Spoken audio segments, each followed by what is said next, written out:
आज है 15 जुलाई और वक्त हो रहा है 7:30 पीएम। दोस्तों अभी की सबसे बड़ी खबर ये है कि ईरान के ऊपर दोबारा हमले स्टार्ट कर दिया है अमेरिका ने। बताया ये जा रहा है, सेंटकॉम की तरफ से मैसेज आ गया है।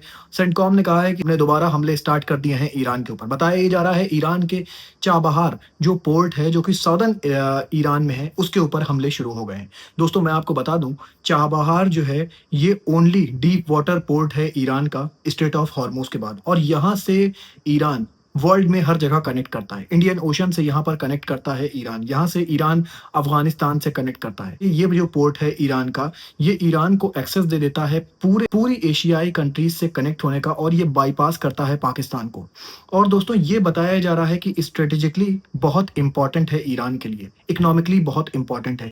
बताया ये जा रहा है कि इसी चाबहार पोर्ट से ईरान अपने ज़्यादातर ऑयल को एक्सपोर्ट कर रहा था, और आज इसी को टारगेट करा है अमेरिका ने। दोस्तों अमेरिका अब जो स्ट्रेटजी अपना रहा है उसमें बताया जा रहा है कि ईरान को ज़्यादा से ज़्यादा इकोनॉमिक लॉस पहुंचाना चाह रहा है अमेरिका। अमेरिका जानता है कि ईरान की पहले से इकोनॉमिक कंडीशन वीक है, और अगर उसके ऊपर इकोनॉमिकली और दबाव डाला जाएगा तो हो सकता है कि ईरान के अंदर से ही बगावत शुरू हो जाए इस गवर्नमेंट के खिलाफ। लेकिन अभी तक ये नहीं देखा गया है। लेकिन अमेरिका अब उसी स्ट्रेटजी पर काम कर रहा है। लगातार वो ईरान के चाबहार, जो ईरान का most important, strategically most important part है, जहां से ईरान को काफ़ी ज़्यादा मुनाफा होता है, उस पर अटैक कर रहा है। खार आइलैंड, जहां से ईरान के 90% ऑयल निकलते हैं, वहां पर हमला कर रहा है। इस तरह की जितनी भी इकोनॉमिकली मजबूत जगहें हैं ईरान की, उस पर अटैक हो रहा है। अभी तक की रिपोर्ट के हिसाब से बताया जा रहा है कि ईरान के अंदर लगभग 30 सिविलियन के मारे जाने की खबर है। और दोस्तों इसी के साथ मैं आपको बता दूं, ईरान ने भी अपने हमले तेज कर दिए हैं। बताया ये जा रहा है ईरान के ड्रोन जो हमले हैं वो तेज हो गए हैं, और कुवैत की जो यूएस की मिलिट्री लॉजिस्टिक है, जहां पर सारे मिसाइल्स वगैरह यूएसए के रखे रहते हैं, वहां पर एक बड़ा हमला किया है ईरान ने। दोस्तों ये फुटेज आप देखिए, इसमें दिखाया जा रहा है, ये पहले की फुटेज है इस फैसिलिटीज़ की, और ये दोबारा फुटेज दिखाया है ईरान की तरफ से कि देखिए किस तरह से इसको डैमेज किया है ईरान ने, जो अभी रिसेंट अटैक किया है कुवैत के ऊपर।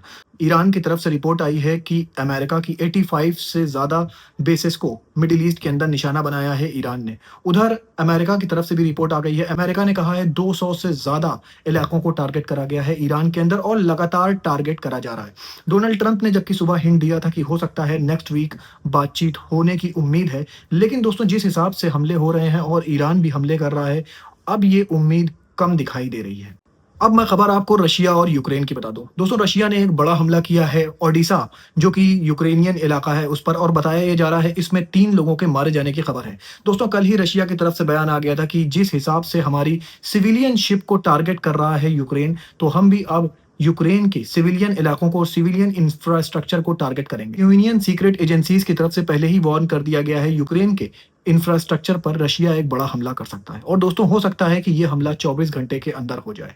उधर यूक्रेन भी लगातार जो एनर्जी साइट्स हैं रशिया की, उसको टारगेट कर रहा है। जितने भी शिप्स ऑयल लेकर आ रहे हैं, रशिया अब ऑयल इंपोर्ट कर रहा है। आप सोच सकते हैं दोस्तों, रशिया एक ऐसी कंट्री है जो कि ऑयल एक्सपोर्ट करता है, लेकिन यूक्रेन ने इतना दबाव डाल दिया है रशिया के ऊपर, रशिया को अब ऑयल इंपोर्ट करना पड़ रहा है, और जो शिप्स ये ऑयल लेकर आ रही हैं, यूक्रेन उनको टारगेट कर रहा है। इस वजह से रशिया के अंदर ऑयल क्राइसिस भी गहराते जा रहा है।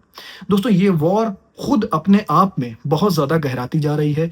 अब तो डोनाल्ड ट्रंप भी बीच में नहीं बोल रहे हैं। पहले डोनाल्ड ट्रंप ने बोला था कई बार सीज फायर के लिए, और कहा था कि जल्द इसमें सीज फायर करा देंगे, लेकिन अब कोई भी कंट्री सामने नहीं आ रही है, ना ही अब सीज फायर की बात हो रही है।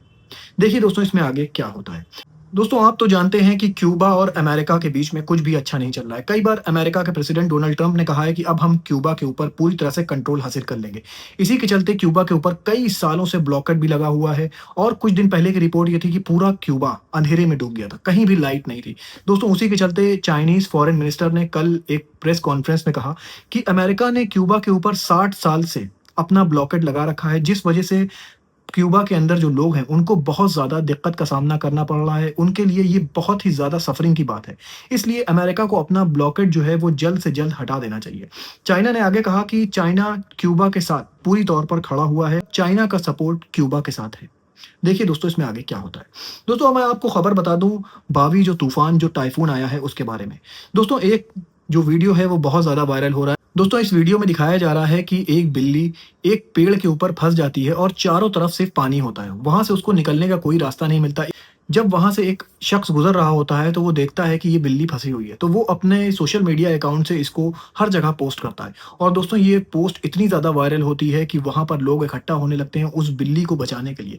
दोस्तों आप देख रहे हैं कि चाइना में लोग कितनी मोहब्बत करते हैं जानवरों से। इसके बाद क्या होता है कि एक शख्स ड्रोन लेकर आता है, ड्रोन में बास्केट लगाई जाती है और उस बास्केट्स में इस बिल्ली को निकालने की कोशिश करी जाती है। कई एफर्ट के बाद ये बिल्ली उस बास्केट में बैठ जाती है और उसके बाद इस बिल्ली को बचाया जाता है। दोस्तों देख रहे हैं किस तरह से लोग खुश हो रहे हैं इस बिल्ली को बचाकर। दोस्तों ये जो अभी टाइफून है, बताया ये जा रहा है कि ये अभी भी चाइना के अंदर तबाही मचा रहा है। अभी भी कई जगहों पर बारिश हो रही है, फ्लडिंग आ रही है, लैंडस्लाइड्स हो रहे हैं। अभी ये जो तूफ़ान की हवाएँ थी ये तो कमज़ोर पड़ गई हैं, लेकिन इसकी तबाही जो है वो अभी भी बरकरार है।